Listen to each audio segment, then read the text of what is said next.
I'm Megan Cusick, and welcome to another episode of Vehicle Care Rockstars. Pursue your passion. Have you ever given someone this advice? Have you received it?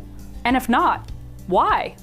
Audra Fordin, owner of Great Bear Auto Repair and Auto Body Shop in Flushing, Queens, New York, discovered her passion for auto repair early in life. Yet despite coming from generations of repair shop owners, she had to fight to fit in.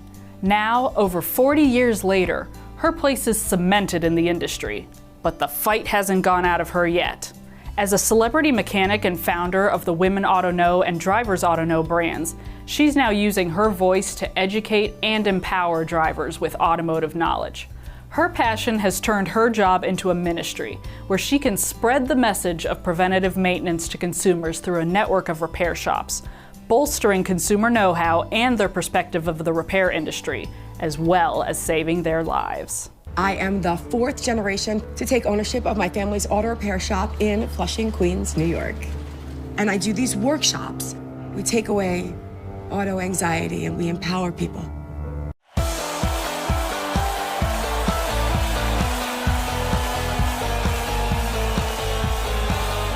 Can you give us a bit of a brief history about your family and how you got started in the business? Organically, I got started in auto repair because my mom was working and there was nobody to watch me on the weekends. So I would go to work with my dad, and I was a little girl who would spend time at the auto shop. And we always need more hands. So when you have the opportunity for someone who can do some work, we kind of just pull them in. And for me, I knew how to alphabetize, and I knew how to answer the phone. So I would do filing, and I'd answer the telephone and I'd talk to people. But what's really interesting is my whole entire family has been in auto repair.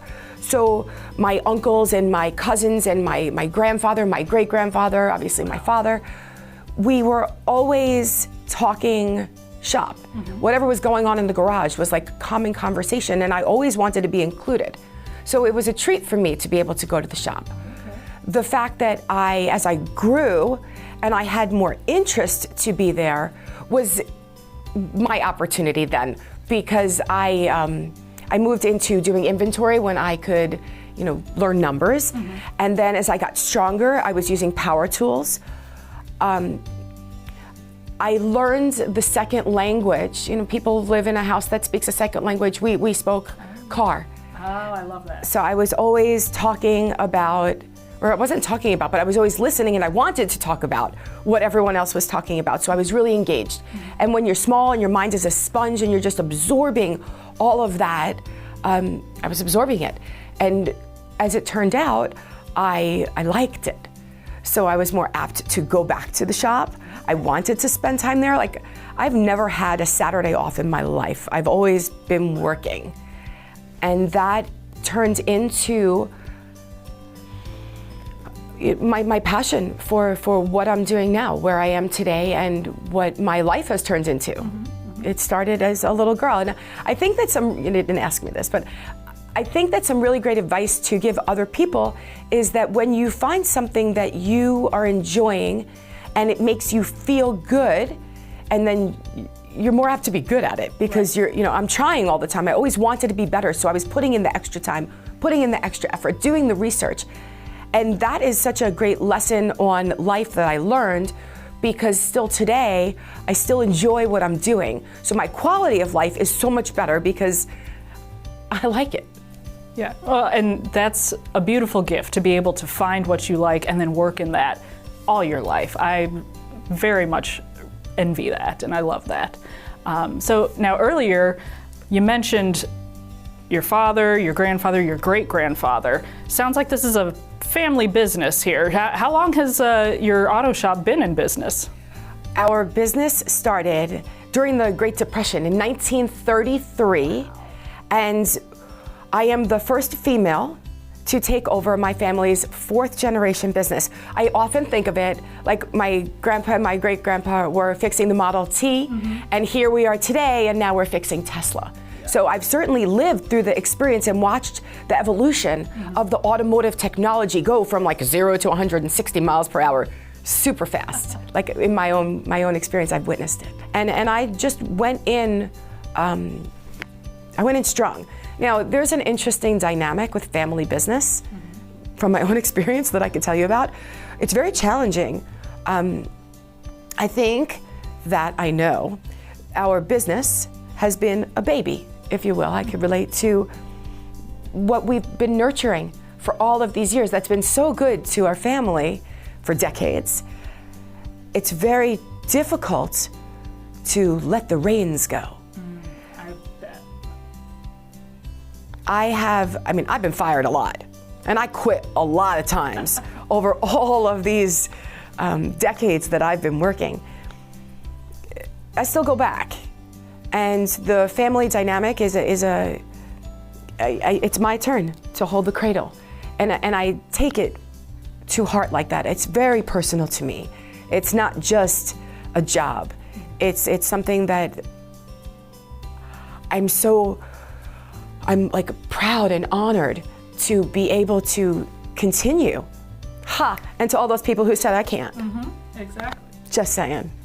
So, yeah, and I love that image of the business being like a child that you have to nurture, which I'm sure puts a whole lot of added pressure on you, like, okay, I can't be the one to let the baby die, to let the business fail after, 3 other generations before me, right? Or full on. And, walking at my garage, when I walk there sometimes, because it's so old, and we're grandfathered in to the area, we can't make changes. My grandfather walked on these, this lift, this property, the steps. My great grandfather was here. My dad was here. My whole family's been there, and I really, it's so special. It just is in every way. It is that baby, and I hope my kids do the same. But if you learn from example, and I hope that I've taught them some ethics on work ethics and just how to be about fulfilling what you feel inside to be the best that you can, that I'll have a 5th generation coming in. Okay, so you mentioned first female owner of the business. How is that? How has it been being a woman in auto repair and, taking over that business from your father? Well, when I was younger, I used to think that my father was very hard on me. He challenged me all the time. And I would often say, why are you doing this? Why are you making it so difficult? Today, I really appreciate all of the challenges that I had to go through because I did it. And now when I need to delegate, it's not because I can't do it, it's because I'm just doing something else. And it puts me in a very different position because I had the experience. I know what it's like. And from doing inventory to answering the phones, to doing bookkeeping, to changing brakes, to working on engines, and all of that combined has thankfully made me very well-rounded. I've touched all different aspects of being in the shop, and by sure, I've been the janitor too. So whatever it takes to be able to make the business go, I had to have that experience. And what was a challenge then turned out to be a blessing for later on, so that I can accomplish all of these things. Right. Okay. So, but you've also expanded on the business. You're not just at Great Bear Auto Repair. You have made your own extra businesses. Tell me a little bit about Women Auto Know and Drivers Auto Know. I've seen a lot in my decades of business. And over that time, I've also seen a lot of negligence, neglect. I used to think that when people came into the auto shop, they were angry, they were defensive. I put like a light jacket on. I was like, ha ha ha, here comes another one, and I'd be like ready with my dukes up. Come on, what you got? And they were always, I felt, prepared for a fight until I was enlightened and saw that they didn't want to fight.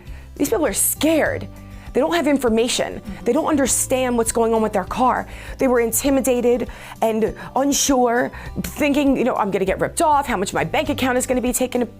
I just, when I saw the disconnect and I was able to connect it, I became enlightened. And I realized that women auto know, and they don't. The platform for women and for drivers, because it's not just women, men don't know either. Yeah. So actually Drivers Auto Know is a national platform that connects the pledged auto shops to consumers with high trust solutions that give things like empowerment and education and fairness, and allows a person to have options and make choices for their car when before they felt that they were just, sucker punched. I got to just do it because I don't know anything. Right. So, okay, you mentioned pledging. What is this pledge? Pledged auto shops are influencers and leaders in the auto industry and in their community, committed to providing the best education and marketing tools to reach and connect with the customer base and grow their business in their community, to be able to make a difference. So what I learned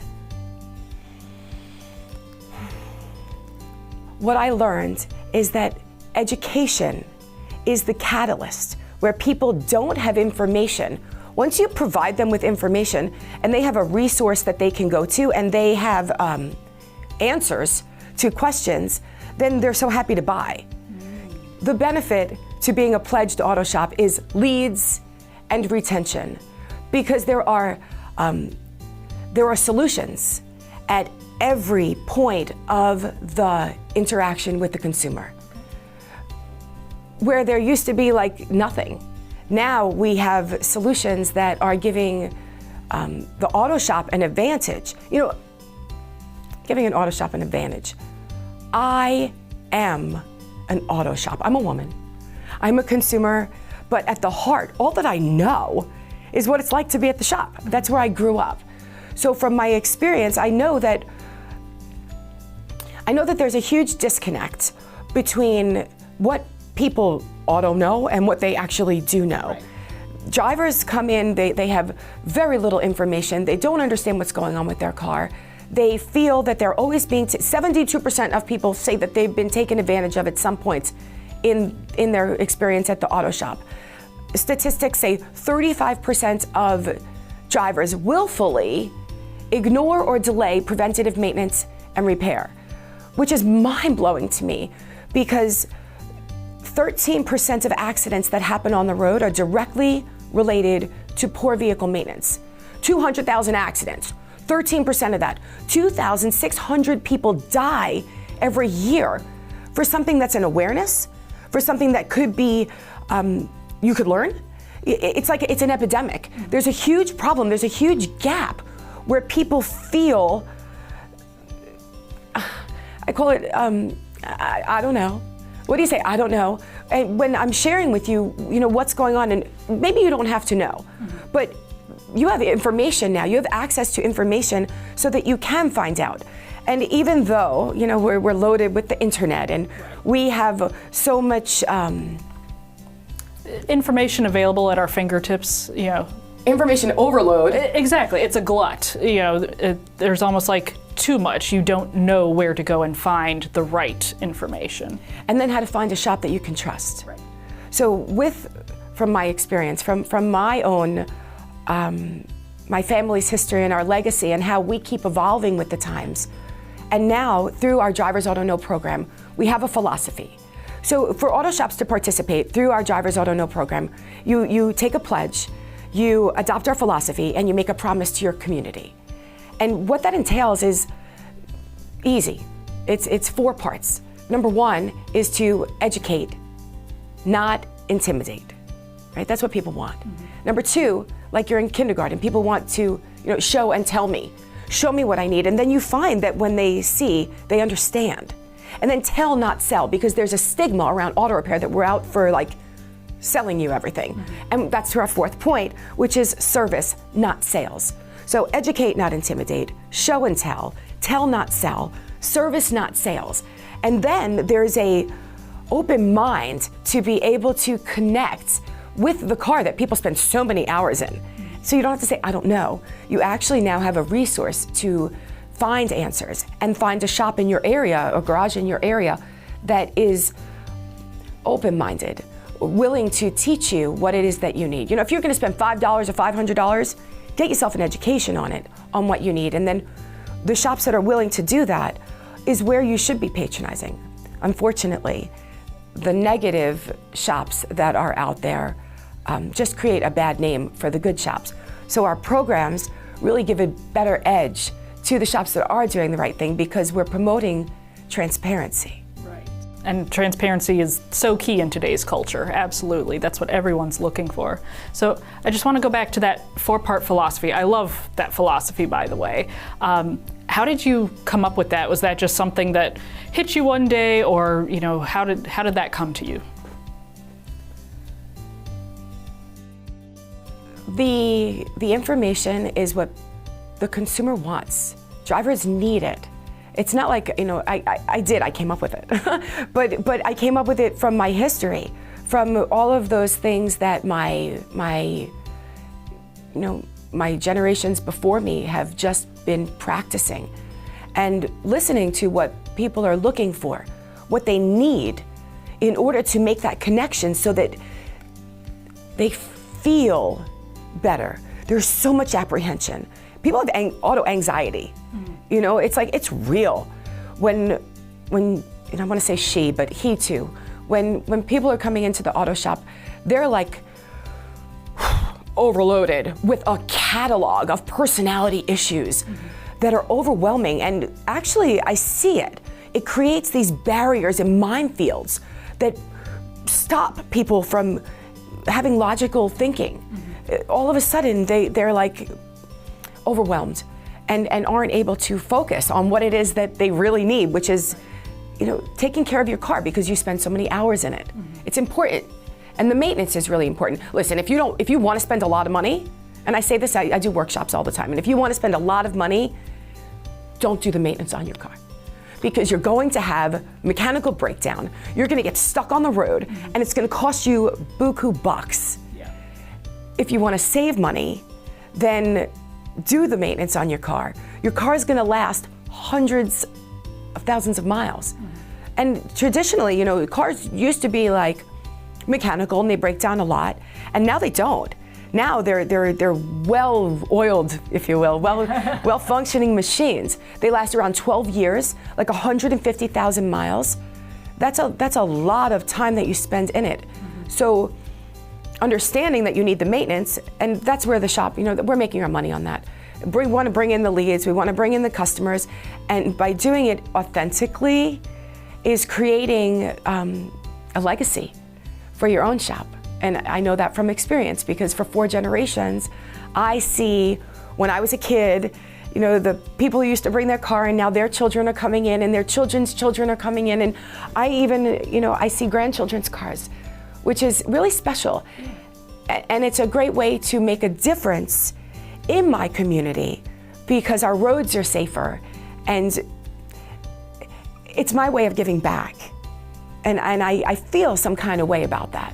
As a human, as a person, to be able to contribute to society and make a difference on such a great level, you know, we're saving lives. That is a beautiful way to put that. So what would you say then, is that your favorite part of the job, or is there, you know, even just day to day, like what is your favorite part of your job? I like people. Okay. I like working with people. I love my team. I work with great people. I do think that making the difference in my community it's spectacular.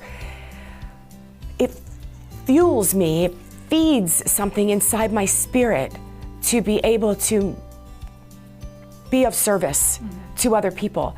And I'm sure, from another auto shop's perspective, to be able to be of service is a value that it's almost priceless. and then on top of priceless, then the people who we work with at the workshop level, they come back for service. So it's dollars as well. So doing the right thing, it pays, and it pays in revenue, it pays in motivation, it pays in our team's values, and then personally, it pays something in who I am as a person to be able to provide a service that changes people's lives. Mm-hmm. They're not so anxious anymore. It almost sounds like this is kind of a ministry for you in a way, as well as your job. I think so. To be of service to other people is a great way to be as a person. Mm-hmm. So allowing that opportunity is great for other people to be able to be of service in other people in their community. That's just the way to be. And I guess, for example, during COVID, we did things like, so we stayed open during that time, and we did things like, we made phone calls to our customers to see if they needed anything, touch points, to just stay top of mind. We had a lot of first responders who were on the road, so we were servicing some cars, and we offered a disinfectant. Oh, nice. And did some kind of cleansing, so that there was a less anxiety for that. Doing workshops was a tremendous opportunity during the recession when no customers were coming into the shop. They weren't fixing their cars. I found that they didn't have money, I didn't have money, we all didn't have money, so let's get together and learn how to do it ourselves, which turned into a really great opportunity because, well, I showed you how to do your own blades, wiper blades, and showed you how to change your own light bulbs. You're not doing your own water pump. You're not doing your own timing belt. You're not doing your struts. Yeah. So it created that great clientele who comes in for the big stuff, because now they know how to do the little things on their own. And truth is, they don't even want to do the little things on their own. In an emergency, they do. But overall, it's kind of like, oh, well, while it's there, you do it too. And I appreciate that. Yeah, absolutely. So all the time, there's lots of obstacles, which for me, I'm always creating, I'm always thinking of new ways to connect. So it gives me just more opportunities to come up with ways to create things that I love. And I feel like if it's not fun, I don't want to do it. So I'm always looking for fun ways to create, ways to learn, ways for my team to interact with each other, for sure, different kinds of personalities, how we blend each other together, and then how to communicate effectively to our community, and different ways to even get out there. There's driving classes, and there's Girl Scouts and senior centers, and going to the houses of worship that give us the opportunity also to put us into that environment, so that when the obstacles do come, we're either at the forefront or we are working through it with our community in great ways to bring more people into the shop, show them where we are. So, yeah, a little earlier you mentioned kind of like what you would like your legacy with Women Auto Know and Drivers Auto Know to be, but just looking kind of specifically at your shop, you're a fourth generation shop owner. What do you want your professional legacy there to be? Is there going to be a fifth generation shop owner? Do you know yet? My daughters come and facilitate workshops, and that is very empowering for them as well, because they have the knowledge to share, and to be able to share regardless of what stage you're in automotive, whether you're a high achiever, or you're just looking for information, you want to save face, or just learning. That is something that my girls are fifth generation sharing, and I feel great about that. My son, on the other hand, is very interested in new technology and performance and computerization and learning about modifications, and that's inspiring to me because that's not my forte. I'm a certified mechanic. I went to trade school. I know this, But here he is putting me a little bit on the edge and giving me another challenge on new ways to work with the car. And I'm thankful for that, you know, all my kids have some kind of interest. From there, I only want them to be happy. So it's whatever they want to do, I'm going to encourage it and then be the best support that I can for them. And again, they each have a little bit of interest in different areas of what we are growing. So our legacy, my legacy, our legacy is still alive and thriving. And that's just for my, you know, my little auto shop on the side street, you know, in the city. For other auto shops to be able to have the opportunity to be able to grow and be of service to their community at a level that's never been done before. You know, it's new. And it's got this great advantage for other people to be able to create their legacy and keep going and bring in new people. The people, by the way, want to spend the money. You know, the 66% of the market who says that they've been, you know, feeling uncomfortable at the auto shop, I call that the cost of ignoring. So if you can take the people who feel ignored and then convert them to be an educated consumer who likes to spend their money wisely on things that they need that would benefit them, well, now you got better ROI all day long. Audra has been making herself a part of the automotive repair conversation ever since she was a child. And now she's trying to bring other women into the conversation too. Hers is a voice of empowerment, not just for women, but for the entire industry. Join us on the next episode of Vehicle Care Rockstars to learn more about Audra's views on how shop owners can move the needle forward.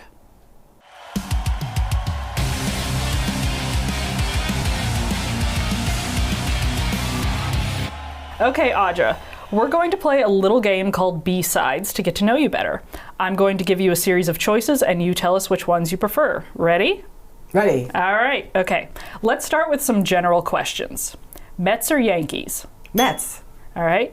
A Datsun 280ZX or Lexus SC400? Oh, Datsun. Okay. 280ZX with T-tops. There you go. All right. Titanic or The Notebook? Notebook. Notebook, okay. A drive around town or boating? Boating. Okay.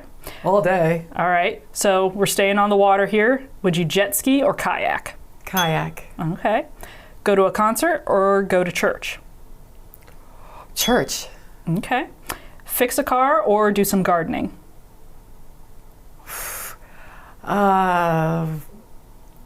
Pass. No, I'm kidding. I'll do cheating. both. Okay. All right. Vegetable garden or flower garden? Vegetable. Okay. What's your favorite vegetable to grow? Arugula. Interesting choice. Okay. Would you read a book or sew? Read a book. Okay. But you do sew? I sew. All right. What type of sewing do you do? I do machine sewing. I make like blankets and curtains and pillows and stuff. Okay. All right. I also hear that you're a foodie. So, cooking or baking? Cooking. Okay. New York style pizza or cheesecake? Pizza. All right. Asian or Latin food? Asian. Okay. What's your favorite ethnic food? Korean. Okay. What's the weirdest food you've ever tried? Intestines. Oh, okay. Where's the one place to eat in New York you'd tell a tourist to go? Manhattan. Okay. Is there a specific place in Manhattan? Pizza. Pizza. Okay. Or bagels. Bagels too. Okay. All right. We'll take it. All right. Now this is Vehicle Care Rockstars, so let's move on to your musical tastes. Rock or gospel? Gospel. All right. Elevation worship or Hillsong worship? Elevation. Okay. Grateful Dead or the Allman Brothers? Grateful Dead. Okay. Rap or disco? Disco. Ain't No Stopping Us Now or Let's Go Dancing? Ain't No Stopping Us Now. All right. First concert you attended? Grateful Dead. Last concert you attended? Elevation Worship. Best concert you attended?